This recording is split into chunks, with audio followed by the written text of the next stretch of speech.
మనం చదివిన కీర్తన భాగములో నుండి 110వ కీర్తన ఒక మాట మనము ధ్యానం చేద్దాం. కీర్తన భాగములో 4వ మాట మనం చదువుకుందాం. మెల్కీసెదకు క్రమము చొప్పున నీవు నిరంతరము యాజకుడవై ఉందువని యెహోవా ప్రమాణం చేస్తున్నాడు, ఆయన మాట తప్పని వాడు. హల్లెలూయా. ప్రియమైన దేవుని బిడ్డలారా, ఈ ఉదయకాలము దేవుని సన్నిధానములో దేవుని వాక్యములో నుండి దేవుడు మనతో మాట్లాడే మాట ఏంటంటే, ఆయన మాట తప్పని వాడు. స్తోత్రం చెప్పండి. దేవుడు ఎందుకు ఆయన దేవుడు అయ్యాడు అంటే, ఆయన మాట తప్పని వాడు కాబట్టి. ఏదైనా సమయాల్లో నేను కాపాడుతాను అని దేవుడు వాగ్దానం చేస్తే ఆయన మాట తప్పడు, కాపాడుతాడే. కష్టాల్లో ఆదుకుంటాను అని వాగ్దానం చేసిన దేవుడు నమ్మదగిన వాడు, ఆయన మాట తప్పడు. మనము ఎలాంటి పరిస్థితుల్లో ఉన్నా మన పరిస్థితులను మార్చడానికి నేనున్నాను అని చెప్పిన దేవుడు ఆయన మాట తప్పడు. ఖచ్చితంగా ఆయన మనతో ఉండి మనల్ని నడిపిస్తాడు. దేవుడు మాట తప్పడు. మనం ఏమనుకుంటామంటే దేవుడు మర్చిపోయాడు, దేవుడు మమ్మల్ని చూడలేదు, దేవుడు మమ్మల్ని పట్టించుకోలేదు, దేవుడు మమ్మల్ని విడిచిపెట్టేశాడు అని మనం అనుకుంటాం. కానీ ఆయన మర్చిపోయేటువంటి దేవుడు కాదు, ఆయన విడిచిపెట్టేటువంటి దేవుడు కాదు. దేవునికి స్తోత్రం కలుగునుగా. మనము చాలాసార్లు మన జీవితాల్లో మనం మర్చిపోతూ ఉంటాం, కానీ ఆయన మర్చిపోయేటువంటి దేవుడు కాదు. స్తోత్రం. ఆయన మనల్ని విమోచించినటువంటి దేవుడు. పరిశుద్ధ గ్రంథములో నుండి ఒక మాట చదువుకుందామా? పరిశుద్ధ గ్రంథములో నుండి జకరియా గ్రంథము 7వ అధ్యాయము 12వ వచనం.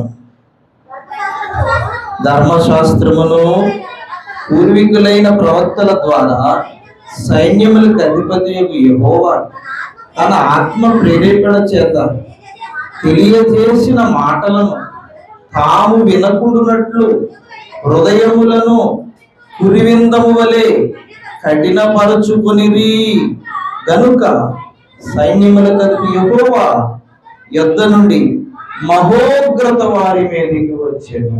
జాగ్రత్తగా వినండి, ఎంత చక్కగా. ధర్మశాస్త్రమును పూర్వీకులైనటువంటి ప్రవక్తల ద్వారా దేవుడు తెలియజేసిన మాటలను ఏం చేయలేదంటే వాళ్ళు వినకుండా తమ హృదయములను కుర్రివిందము వలె కఠినపరుచుకున్నారు.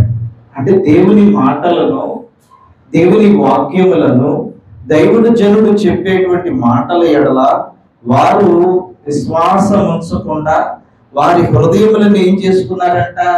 కఠినపరుచుకున్నారు. కఠినపరుచుకోవటం మనం చేసే పని, దేవుడు ఇప్పుడు అలా చేయలేదు. ఆయన కఠినపరుచుకుంటే మనం మరో క్షణం చూడలేము. ఆయన కఠినపరుచుకునేటువంటి దేవుడు కాదు ఆయన. ఒక్కొక్కసారి మన మాట వినకపోతే దేవుడు కొద్ది నిమిషాలు ఆయన చాట్ అవుతాడేమో, కానీ అన్ని వేళలా చాట్ అయిపోయేటువంటి దేవుడు కాదు. ఒకసారి ఇదే మాట ఇలా పట్టుకుని ఉండండి. యెషయా గ్రంథం 1వ అధ్యాయంలోనికి రండి, 15వ వచనం. మీరు మీ చేతులు చాపినప్పుడు మిమ్మును చూడక నా కనులు కప్పుకుందును, మీరు బహుగా ప్రార్థన చేసినను నేను వినను. మీ చేతులు రక్తముతో నిండిపోయాయి. ఈ మొక్కంటే బతకలమా మనం? దేవుడు గనక ఈ మాట అంటే మనతో, ఇది నీ ప్రార్థన నేను వినను, నువ్వు చేసింది నేను చూడను, నీ విశ్వాసాన్ని నేను పట్టించుకోను, నీ భక్తిని నేను లెక్క చేయను, ఈ రోజు నేను విడిచిపెట్టేస్తున్నానని దేవుడు అన్నాడంటే మన జీవితాలు ఏమైపోవాలి ఈ లోపల? దేవుని వాక్యం ఏం చెప్తుందో చూడండి. మీరు చేతులు చాపినప్పుడు ఏం చేయలేను, నేను మిమ్మల్ని చూడను. మన చేతులు చాపి ప్రార్థన చేసేది ఎందుకంటే ఆయన చూడాలని. ఎందుకంటే మన చేతులు ఎటువైపు ఉంటాయి? ఆకాశం వైపు. ప్రార్థనలో మనం ఎందుకు ఆకాశం వైపు చేతులు ఎత్తి ప్రార్థన చేస్తామంటే ఆయన ఆకాశం అందు ఉన్నాడు. ఆయన ఆకాశమందు ఉన్న దేవుని వైపు మనం చేతులు ఎత్తినప్పుడు ఆయన మన వైపు చూస్తాడు. అంతే కదమ్మా. చిన్నపిల్లలు ఉన్నారు, చిన్నపిల్లలు ఏం చేస్తారో చేతులు జరుపుతారు. ఎందుకు? నన్ను ఎత్తుకో, నన్ను ఎత్తుకో. అలా అన్నప్పుడు పిల్లలు చేతులు పైకి చాపితే మనం ఏం చేస్తాము? క్రిందకు చూస్తాం. వాళ్ళు పైకి చూస్తూ చేతులు చాపితే మనం కిందకు చూసి వాళ్ళు ఎత్తుకుంటాం. ఇది దేవునికి మనకున్నటువంటి పద్ధతి. మన దేవుడు కూడా మనలాగే కిందకు చూసి మనల్ని రక్షించాలని, మనల్ని కాపాడాలని, మనకు మేలు చేయాలని, మనల్ని ఆదుకోవాలని, మనల్ని బలపరచాలని దేవుడు ఆలోచన చేస్తున్నారు. మనం ఏం చేస్తామంటే, ప్రభువా నన్ను ఆదుకోనైనా, నన్ను కాపాడుతండి, నన్ను బలపరచునైనా అని మనం దేవునికి చేతులు ఎత్తి ప్రార్థన చేస్తున్నాం. సమాధానం గారు ఎంత భయంకరమైన పరిస్థితి. పాము వచ్చి కాళ్ళలో పడిపోయిందా? పాము వచ్చి కాళ్ళలో పడిపోతే ఇంకేముందా? ఎంత క్షణం కావాలమ్మా? ఎంతసేపు కావాలి ఆ పాము మనం కాటేయడానికి? ఎంతసేపు, ఎంత క్షణం. చూసే చూపులో కాటేసితే మనం చచ్చిపోతాం. దేవుడు ఎంత గొప్ప ప్రోగ్రాం ఇస్తున్నాడు మనకి, ఎంత కాపుదలు ఇస్తున్నాడు మనకి. అందుకే నేను ఎప్పుడు కూడా ఒక మాట చెప్తుంటాను. పనికి వెళ్ళినప్పుడైనా, ప్రయాణం చేసినప్పుడైనా, ఎక్కడికైనా బయటకు వెళ్తున్నాం, మన గుమ్మం దాటి బయటకు వెళ్తున్నామంటే తప్పకుండా మనం ఒక చిన్న ప్రార్థన చేసుకుని వెళ్ళాలి. చిన్న ప్రార్థన. తండ్రి, నేను వెళ్తున్నాను, మార్గం నాది కాదు, వాహనం నాదే, కానీ నీవు దాన్ని నడిపించువాడవు. నేను నా ప్రయాణం నాదే నైనా, క్షేమం నీవు ఇవ్వాలి. నువ్వు కాపాడకపోతే, నువ్వు సాయం చేయకపోతే, నువ్వు ఆదుకోకపోతే నేను నా గుమ్మం దాటి బయటకు వెళ్ళిన వాడిని మళ్ళా తిరిగి నేను లోపలికి రాలేదు. నువ్వు నాకు సహాయం చేయండి నాయనా అని ఎప్పుడు మనము ఒక చిన్న ప్రార్థన మన ఇంట్లో చేసుకుని మన గుమ్మం దాటి బయటకు వెళ్ళాలి. ఆ ప్రార్థనే మనల్ని రక్షిస్తుంది. స్తోత్రం చెప్పండి. ఇప్పుడు యజమానులు ఉన్నారు, అప్పలరాజు గారు కనపడినప్పుడల్లా చాలా చక్కగా మాట్లాడతారు, ప్రేమగా మాట్లాడతారు. ఆయనకి ఇష్టం లేకపోతే మీరు ప్రార్థన చేసి పంపించాలి తప్పకుండా. అది క్రైస్తవ లక్షణం అంటే. స్తోత్రం కలిగిన ఇష్టం లేకపోయినా సరే నేను ఒక చిన్న ప్రార్థన చేస్తాను, నువ్వు మాట్లాడకుండా నువ్వు కాసేపు 2 నిమిషాలు నిల్చో అని చెప్పేసి నిలబెట్టి ప్రార్థన చేసి పంపించాలి. ఎందుకో తెలుసా? ఆ ప్రార్థనే మనల్ని రక్షిస్తుంది కాబట్టి. హల్లెలూయా. నిజంగా హల్లెలూయా. నిజంగా అది మనకి ఎప్పుడైతే జ్ఞాపకం ఉంటుందో, ఆ పద్ధతి మనం ఎప్పుడైతే పాటిస్తామో, ఆ నియమ నిబంధనలు ఎప్పుడైతే మనం ఉంటామో, ఏ అపాయము నీ గుడారమును సమీపింపకుండా దేవుడిని కాపాడు. హల్లెలూయా. ఏ అపాయము కూడా నీ గుడారమునకు సమీపింపకుండా దేవుడు నిన్ను కాపాడు. ఆయన కాపాడే దేవుడు ఆయన. స్తోత్రం కలుగునుగా. హల్లెలూయా. ఆయన నిన్ను రక్షించే దేవుడు ఆయన. ఈ మాట ఇలాగే ఉంచండి. పరిశుద్ధ గ్రంథంలో మరొక మాట జ్ఞాపకం చేద్దాం. 121వ కీర్తన భాగము, 121వ కీర్తన భాగము 4వ వచనాన్ని కూడా చదవండి. 121:4. ఇశ్రాయేలును కాపాడువాడు కునుకడు, నిద్రపోడు. అంటే మన దేవుడు నిద్రపోయే దేవుడు కాదు, కునికేటువంటి దేవుడు కాదు. ఆయన నిరంతరము కాపాడేటువంటి దేవుడు ఆయన. స్తోత్రం. చీకటి పడిపోయిందన్నా, కష్టములు వచ్చేసాయన్నా, ఇబ్బందులు కలిగాయన్నా, అన్ని వేళలా సాతానుడు మమ్మల్ని శోధిస్తున్నాడన్నా, ఆయన నిద్రపోలేదు, ఆయన నిన్ను విడిచిపెట్టలేదు, ఆయన్ని చేయి వదలలేదు, ఆయన్ని చూస్తూనే ఉన్నాడు. ఆయన నువ్వు ఎప్పుడు చేతులు చాపుతావా, ఎప్పుడు ప్రార్థన చేస్తావా, ఎప్పుడు ఆయన మీద ఆనుకుంటావా, ఎప్పుడు ఆయన మీద చూస్తావా, నిరంతరమైన మనం చూస్తున్నాడు ఆయన. స్తోత్రం కలిగినగా. వెంటనే మనము కనుక ప్రభువా నీ చేతులెత్తి ప్రార్థన చేస్తే హల్లెలూయా మనకు సహాయం చేస్తాడు. పిలిచిన వెంటనే దేవుడు మనల్ని కాపాడేటువంటి దేవుడే. స్తోత్రం. ఎందుకంటే తన బిడ్డల్ని దేవుడు ఎప్పుడు విడిచిపెట్టేవాడు కాదు. ఒక పిల్లోడు ఆడుకుంటూ ఒక ట్యాంకులో పడిపోయాడు. పిల్లలందరూ ఆడుకుంటున్నారు, ట్యాంకులో పడిపోయాడు. ఏ ట్యాంక్ అది అంటే సెప్టిక్ ట్యాంక్ లో పడిపోయాడు. ఆ సెప్టిక్ ట్యాంక్ లో పడిపోతే అందరూ చూసేవాళ్లే కానీ తీసేవాళ్ళు ఎవరు లేరు. ఎవరు తీస్తారు? ఆ మురుకులో నుండి, ఆ అంధకారంలో నుండి, ఆ భయంకరమైన దుర్గంధంలో నుండి బయటికి తీయగలరు ఎవరైనా? తీయలేరు. అందరూ చూస్తున్నారు, అయ్యో పాపం అంటారంతే. ఎవరు బయటికి తీయట్లా. ఈలోపు ఎవరో చెప్పారు వాళ్ళ నాన్నకి, మీ అబ్బాయి సెప్టిక్ ట్యాంక్ లో పడిపోయాడు. ఆ మాట వినగానే తండ్రి పరుగున వచ్చి, స్తోత్రం, అందరినీ పక్కకు తోసేసి అతను దూకేసాడు. అందులోకి దూకేసి ఆ మొలలోతు నీళ్ళలో మునిగిపోతున్న తన కొడుకుని తన భుజం మీదకి ఎక్కించుకుని, హల్లెలూయా, భయపడుతున్నాను, నేనున్నా నీతో. నువ్వు ఎందుకు భయపడుతున్నావు? అది మురికని చూడలేదు, అది దుర్గంధమని చూడలేదు, అది అసహ్యమని చూడలేదు. ఎలాగైనా నా కొడుకుని నేను కాపాడుకోవాలి. స్తోత్రం. నిజమే కదా? ఇది దేవుని ప్రేమ. దేవుని ప్రేమ మనకు ఎలా ఉంటుందో అర్థం అవడం చెప్తున్నారు ఈ మాటలు. విజయవాడలో జరిగింది ఇది. ఒక దగ్గర విజయవాడలో ఒక విశ్వాసం చేసిన పని, తన కొడుకును కాపాడడం కోసం దేనిని పట్టించుకోకుండా నీళ్లలో దూకి ఆ మురికిలో నుండి కొడుకును బయటికి తీసి, అందరూ తాళ్ళేస్తే లాగి పైకి లాగి బోర్ దగ్గర తీసుకెళ్లి శుభ్రంగా కొడుకుని కడిగి, హల్లెలూయా, ఆ కొడుకుల మీద ఏ విధమైనటువంటి డాగు లేకుండా షాంపూ తెప్పించి, పసుపు లేదా సబ్బు తెప్పించి శుభ్రంగా కొడుకుని శుద్ధి చేసి, ఒక్క మలినము, ఒక్క డాగు మచ్చ లేకుండా, అసహ్యమైన వాసన లేకుండా కొడుకును బాగు చేసుకున్నాడు. మన దేవుడు కూడా అలాగే మనల్ని కాపాడేవాడే. స్తోత్రం. నీ మీదకి ఏ కీడు రాకుండా దేవుడు నిన్ను కాపాడుతాడు. నీ మీదకి ఏ శోధన రాకుండా దేవుడు నిన్ను కాపాడుతాడు. నీ మార్గములలో దేవుడు నీకు తోడై ఉంటాడు. నువ్వు చేసే ప్రతి ప్రార్థనను దేవుడు అంగీకరిస్తాడు. నువ్వు మోకరించినప్పుడు ఆయన నిన్ను చూస్తున్నాడు. నువ్వు చేతులు ఎత్తినప్పుడు ఆయన నిన్ను చూస్తున్నాడు. నువ్వు మందిరానికి వెళ్ళి ప్రార్థన చేస్తున్నప్పుడు దేవుడు నీ ప్రార్థన వింటున్నాడు. మర్చిపోడు దేవుడు. నువ్వు వెళ్ళి లేపాల్సిన పని లేదు. ప్రభా తెల్లారిపోయింది లేవు అని అనాల్సిన పని లేదు. ప్రభా చీకటి పడిపోయింది నిద్రపోనైనా నీకు అనవలసినటువంటి పని కూడా లేదు. స్తోత్రం. ఇశ్రాయేలు కాపాడువాడు, కునికడు, నిద్రపోడు. హల్లెలూయా. నిజంగా ఎంత గొప్ప ధన్యత అండి మనకి.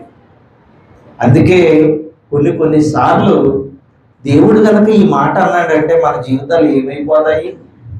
మీరు చేతులు చాపునప్పుడు నేను మిమ్మల్ని చూడను, మీరు ప్రార్థన చేసినను నేను మీ ప్రార్థనను వినను అని కనుక దేవుడు మనతో అన్నాడు అంటే ఇక మన జీవితాలకు ఇంకా ఏ విధమైన గమ్యము ఆధారము లేదంటే. మన జీవితాల్లో దేవుడు ఎప్పుడు మాట్లాడతాడు. ఏదో ఒక మాట ఇచ్చి దేవుడు నేను బలపరుస్తాడు.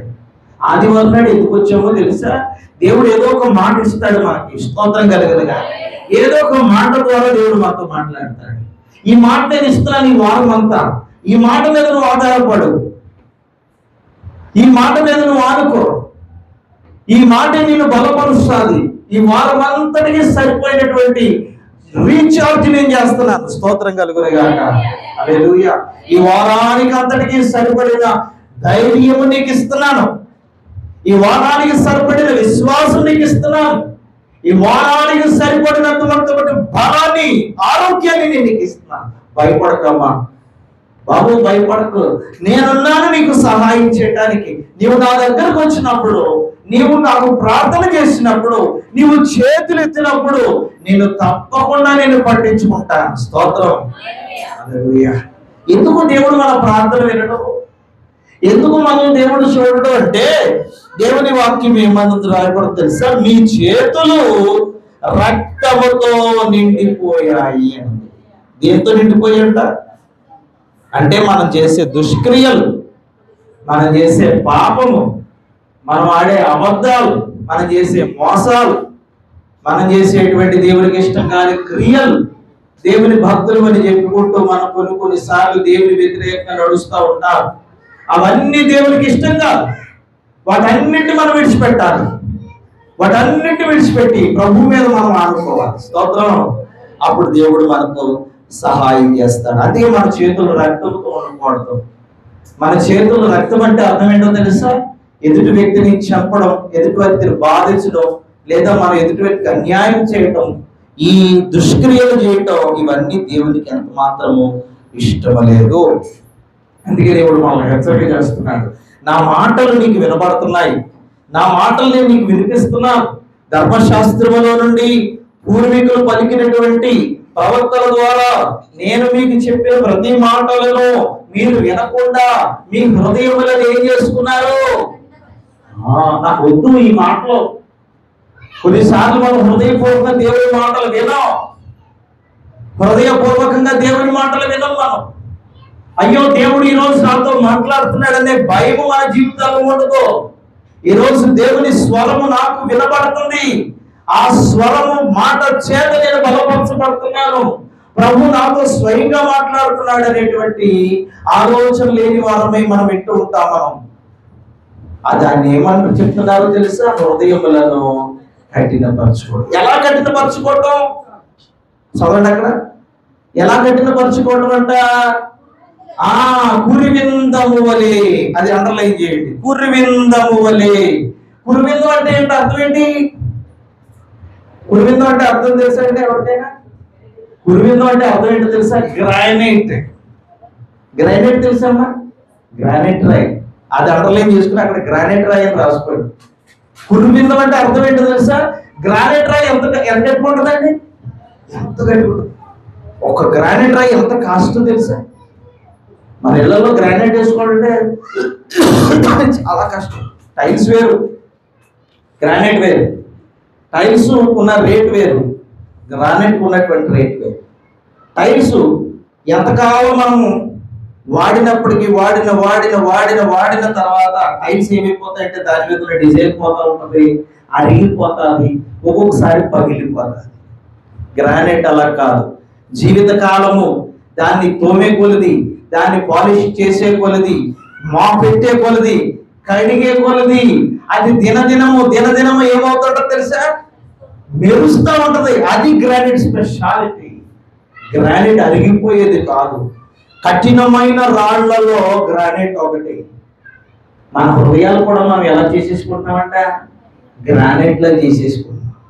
ప్రభు నీ మాటలు మాకు వద్దు, మేము వినం, మాకు అక్కర్లేదు, మేము పట్టించుకోమని మనం దేవుని మాటలు విడిచిపెట్టేస్తున్నాము. అలా మనం విడిచిపెడితే మనకు మంచిది కాదు. ప్రభు ఈరోజు నాతో ఏం మాట్లాడతారు? నన్ను ఎలా బలపరుస్తారు? నాకు ఎలా సహాయం చేస్తారు? నన్ను ఎలా ఆదుకుంటారు? ప్రభు నాకు సహాయం చేయండి, నాకు సహాయం చేయండి. నా కష్టంలో, నా కన్నీళ్ళలో, నా బాధల్లో, నా ఇబ్బందుల్లో, నాకు ఎదురవుతున్న ప్రతి పరిస్థితుల్లో ప్రభు మీరు నాకు సహాయం చేయండి. నా హృదయము కురివిందమునే మారకూడదు, నా హృదయము కఠినముగా మారకూడదు, గ్రానైట్ లాగా మారకూడదు, మెత్తని హృదయాలాగా మారిపోవాలి. స్తోత్రం చెప్పండి. యెహెజ్కేలు గ్రంథము 36వ అధ్యాయం 26వ వచనం చదవండి. 36వ అధ్యాయము 26వ వచనం. యెహెజ్కేలు గ్రంథం. నూతన హృదయమును నీకు ఇచ్చేదను, నూతన స్వభావమును నీకు కలుగజేసేదను, రాతి గుండె మీలో నుండి తీసివేసి మాంసపు గుండెను మీకు ఇచ్చేదను, నా ఆత్మను మీ యందుంచి నా కట్టడలను అనుసరించి నడుచుకుని వారుగాను, నా విధులను గైకొని వారుగాను మిమ్మల్ని చేసేదను. చప్పటి దేవుని మహిమపరచండి. హల్లెలూయా, హల్లెలూయా. మన హృదయంలో ఉన్నటువంటి రాతి హృదయాలను తీసేస్తాడు దేవుడు. స్తోత్రం చెప్పండి. మనకు కూడా డౌట్ ఉంటుంది కదా, నేను కఠినమైపోయాను ప్రభా. చాలాసార్లు కఠినం చేసేసుకుంటాం. మందిరానికి వెళ్ళడానికి హృదయాలను కఠినం చేసుకుంటాం, ప్రార్థన చేయడానికి కఠినం చేసేసుకుంటాం, ఇళ్లలో కూడా విశ్వాసం ఉంచడానికి కఠినం చేసేసుకుంటాం. కఠినం చేసుకోవడం అంటే ఏంటో తెలుసా? కఠినం చేసుకోవడం అంటే ఏంటో చెప్తాను వినండి. ఇప్పుడు మన గృహాల్లో ఉన్నాం, మనం ప్రార్థన చేసుకోవాలా? తర్వాత చేద్దాం. భోజనం చేసినప్పుడు ప్రార్థన చేయాలా? తర్వాత చేద్దాం. ప్రార్థన చేసుకోవాలా? విశ్వాసం ఉంచాలా? తర్వాత చేద్దాంలే.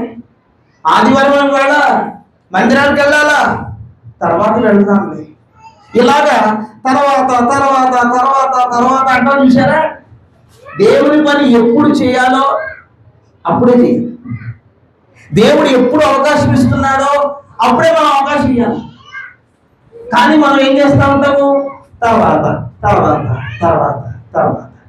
ఈ తర్వాత తర్వాత అనేటువంటి స్వభావమే కఠినము. చెప్పండి, వెంటనే కఠినము కఠినము కఠినము అంటారు. ఏంటంటే దేవుడు నేను చేయమని చెబితే నేను చేయను అంటాం అన్నమాట. దేవుడు నేను ప్రేరేపిస్తే మనం ప్రేరేపించబడు. చూడండి, ఈ మాట ఇలాగే ఉంచండి. కీర్తన గ్రంథములో మరొక మాట మనము దీనికి అనుబంధంగా మనం జ్ఞాపకం చేసుకుందాం. 119వ కీర్తన 164వ మాట చదవండి. నీ న్యాయ విధులను బట్టి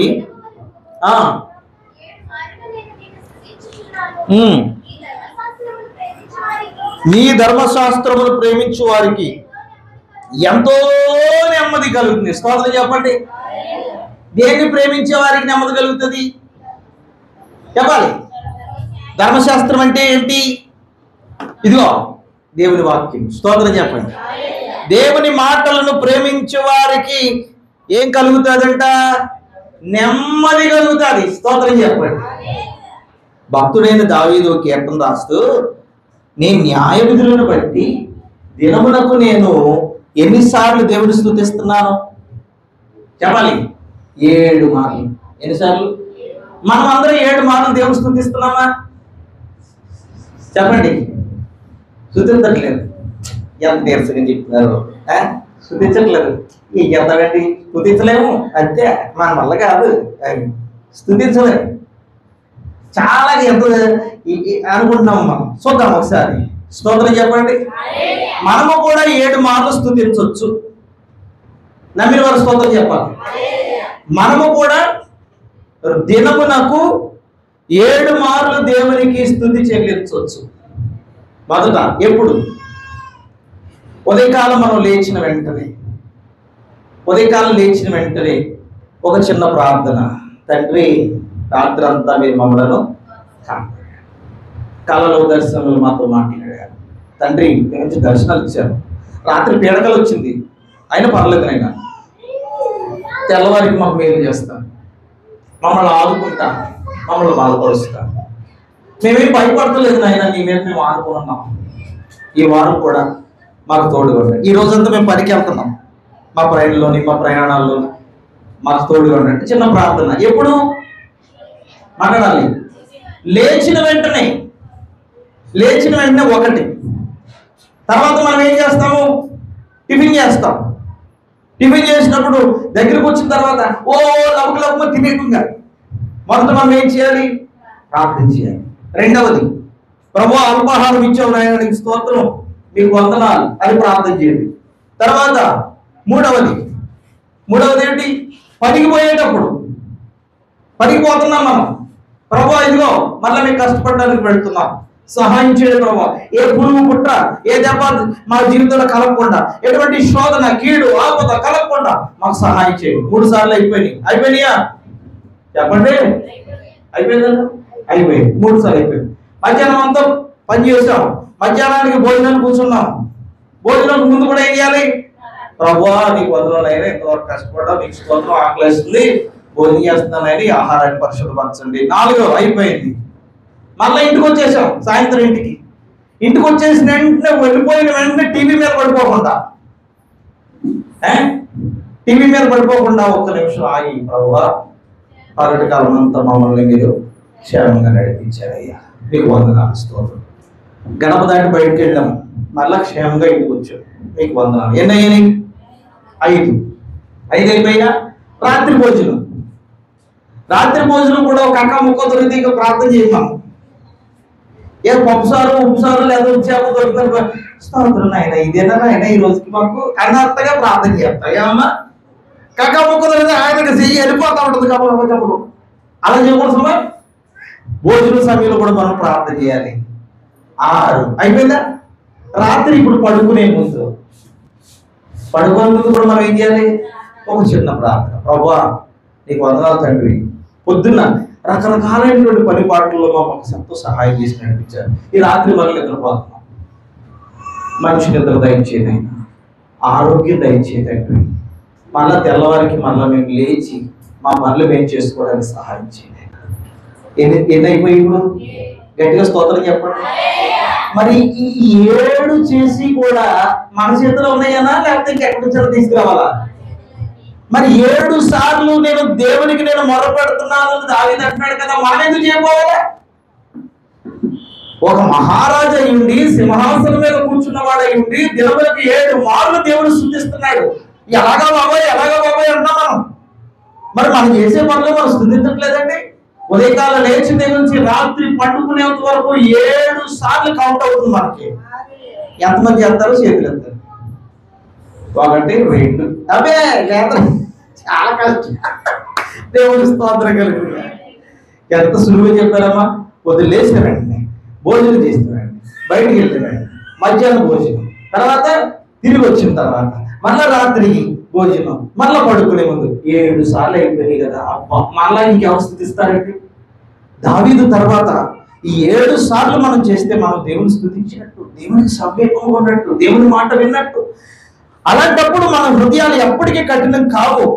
దేవుడు తన యొక్క చిత్తమును మనలో ఉండి నడిపిస్తాడు. దేవుడు తన తోడును మనకు తోడించి నడిపిస్తాడు. తన ఆత్మను మనలో ఉంచి నడిపిస్తాడు. స్తోత్రం కలిగిన గాని. చదవడం జకర్యా గ్రంథములో ఆ మాట చదువుదాం చూడండి. జకర్యా గ్రంథమా యెహెజ్కేలు గ్రంథము 36:26 చదవండి.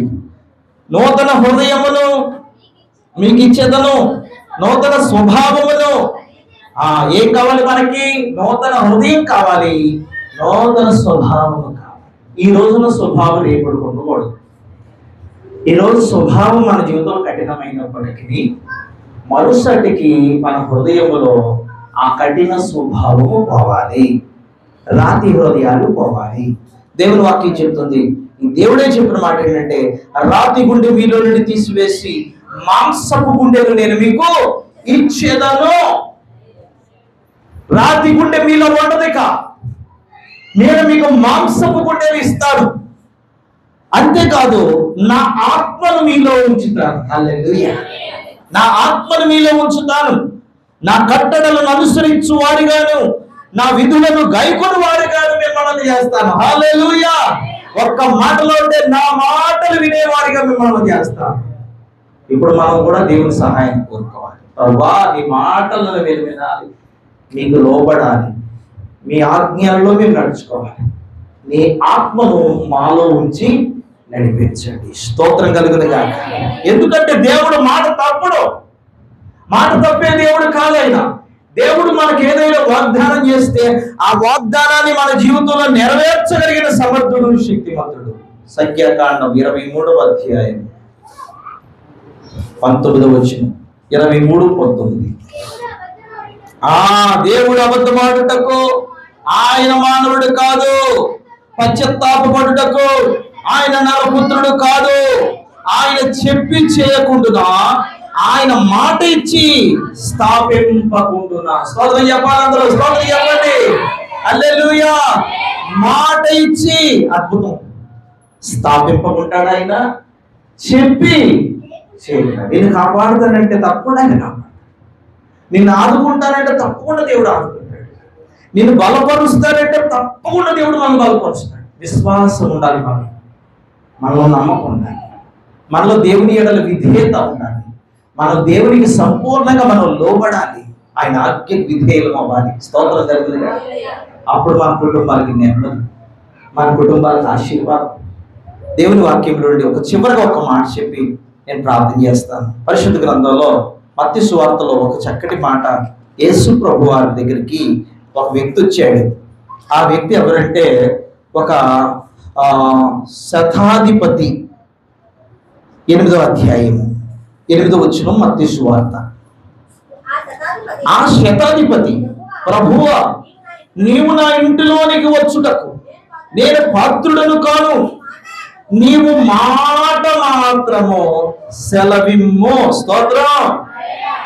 నీవు మాట మాత్రం సెలవిమ్ము, అప్పుడు నా దాసుడు స్వస్థపరచబడును. స్తోత్రం చెప్పాలి. శతాధిపతి అనే ఒక వ్యక్తి, అతను ఉద్యోగాన్ని బట్టి రాస్తున్నాడు ఆ మాట. అతడు శతాధిపతి అంట. శత అంటే 100, దశ అంటే 10, శత అంటే 100. 100 మంది సైనికుల మీద అధికారి అయిన 100 మంది సైనికులమే అధికారి. తన ఇంట్లో ఒక దాసుడు బాలేదు. అతను చాలా బాధపడుతున్నాడు, మరణ పరిస్థితుల్లో ఉన్నాడు. అప్పుడు ఆయన ఒకటే అనుకున్నాడు, ప్రభు దగ్గరికి వెళ్ళి ప్రభుని అడిగితే ఆయన తప్పకుండా చేస్తాడు. విశ్వాసంతో వచ్చాడు. ప్రభువా, నా దాసుడు బాలేదు, అతనిని బాగు చేయాలి. మీరు దయచేసి మీరు నాకు కుటుంబంకి, మా గృహానికి ఒకసారి మీరు వస్తే బాగుంటుంది. మీరు ఒక్కసారి నా దాసుని బాగు చేయాలి అని వేడుకున్నాడు. ప్రభు చెప్పారు, పద, తప్పకుండా మనం వెళ్తాం. నువ్వు కోరిన ప్రకారంగా నేను ఈ దాసుడు బాగుపడతాడు, నేను కార్యం చేస్తాను అని ప్రభు మాట ఇచ్చాడు. అయితే అతను మరొక మాట అన్నాడు, ప్రభువా, నీవు రావడానికి నా ఇల్లు ఏమాత్రము యోగ్యమైనది కాదు. నా ఇల్లు యోగ్యమైనది కాదు నాయన, నేను అంత గొప్పవాడిని కాదు, నేను అంత యోగ్యుడను కాదు. నీవు పరిశుద్ధ దేవుడవు, నీవు నాలోనికి, నా ఇంటిలోనికి రావడానికి నేను యోగ్యుడను కాదు. అయితే నువ్వు మాట మాత్రం సెలవిది. స్తోత్రం కలిగి మాట చెప్తే చాలు దేవుడు. నువ్వు ఒక మాట చెప్పినైనా నాకు ఆశీర్వాదపడిపోతాడు. ఒక్క మాటకి ఎంత బలం ఉందండి? స్తోత్రం చెప్పాలి. దేవుని మాటకి ఎంత బలం ఉంది? దేవుని మాటకి చాలా బలం ఉంది. దేవుని మాట ద్వారా అద్భుతాలు మనం చూడగలుగుతాం. యేసయ్య మాట బలమైనటువంటి మాట. 4 రోజులు సమాధిలో కుళ్ళిపోయిన లాజరును, లాజరు బయటికి రా అని పిలవగానే ఆ చనిపోయిన వాడు ప్రాణాలతో లేచి బయటకు వచ్చాడు. దేవునికి మహిమ కలుగుతుంది. ఆయన మాటకి ఎంత బలం ఉందో చూసారా? ఓ దయ్యమా, నేను గర్దిస్తున్నాను అనగానే ఆ దయ్యం అతను విడిచిపెట్టి వెళ్ళిపోయింది. యేసయ్య మాటకు అంత బలం ఉంది, యేసయ్య మాటకు అంత శక్తి ఉంది. అదే మాట ఈ రోజు కూడా మన జీవితాల్లో ఉంది. స్తోత్రం కలిగిన శతాధిపతి అంటున్నాడు, నువ్వు మాట సెలవిస్తే చాలు ప్రభువా, నువ్వు ఒక్క మాట చెప్పు అవుతుంది, నువ్వు ఒక్క మాట చెప్పు. ఈ మాట కూడా మనం చాలాసార్లు అంటుంటాం కదా, ఏమంటే మా పని అవ్వాలంటే మీరు ఒక మాట చెప్తే అయిపోతుంది. ప్రెసిడెంట్ గారు, అయ్యా ఎమ్మెల్యే గారు, అయ్యా ఎంపీ గారు, అయ్యా మంత్రి గారు, మీరు ఒక మాట చెప్తే మరి మా ఇల్లు శాంక్షన్ అయిపోతుంది, మాకు వాటర్ పట్టు వచ్చాక, లేదంటే మాకు ఇళ్ల స్థలం వచ్చాక, మీరు ఒక మాట చెప్పండి. ఒక దైవజనుడు మాట ఒక దేవుని మాట సమానం. స్తోత్రం కలిగిన లోకంలో ఉన్నటువంటి నాయకుల మాట ఎంత అద్భుతంగా పనిచేస్తుందో, దేవుని మాట దైవజనుడి ద్వారా వచ్చినప్పుడు ఆ మాటను మన విశ్వాసం ఉంచితే ఆ మాట కూడా మన జీవితాల్లో అద్భుతంగా పనిచేస్తుంది. ఈరోజు దేవుడు మాకు కూడా మాట్లాడుతున్నాడు. నేను నీకు మాట ఇస్తున్నాను, నేను బాగు చేస్తానని. నేను నీకు మాట ఇస్తున్నాను, నేను స్వస్థపరుస్తానని. నేను నీకు మాట ఇస్తున్నాను, నీ పరిస్థితిని మార్చుతానని. నేను మాట ఇస్తున్నాను, నీకు సంతోషము సమాధానము కలుగు చేస్తానని. ఎందుకంటే ఆయన మాట తప్పని వాడు. స్తోత్రం కలిగిన కాక ఆయన అన్నది తప్పకుండా మన జీవితాలు జరుగుతుంది. అది జరగాలంటే మనలో ఏముండాలో తెలుసా? విశ్వాసం ఉండాలి, భయం ఉండాలి, దేవునికి మనం లోపడాలి. శతాధిపతి ఎలాగైతే దేవుని మాటను విశ్వాసం ఉంచి ఆయన మీద సంపూర్ణంగా ఆనుకున్నాడో, అలాగే మనం కూడా అనుకుంటే మనం ఎల్ల వేళలో దేవుని చేత కాపాడపడతాం. ప్రతి కష్టంలోనూ, ప్రతి శ్రమలోనూ, ప్రతి పరిస్థితుల్లో మనం ఓదార్చబడతాం. ఆయన మనతోనే ఉన్నాడు, ఆయన మనలోనే ఉన్నాడు. ఆయన తన ఆత్మను మనలో ఉంచి నడిపిస్తాడు. ఆయన భయపడద్దు, దేవునితో నడవండి, విశ్వాసం ఉంచండి, ప్రభువులో బలపరచబడండి. దేవుని మాటలు దీవించి ఆశీర్వదించును గాక. ఆమేన్.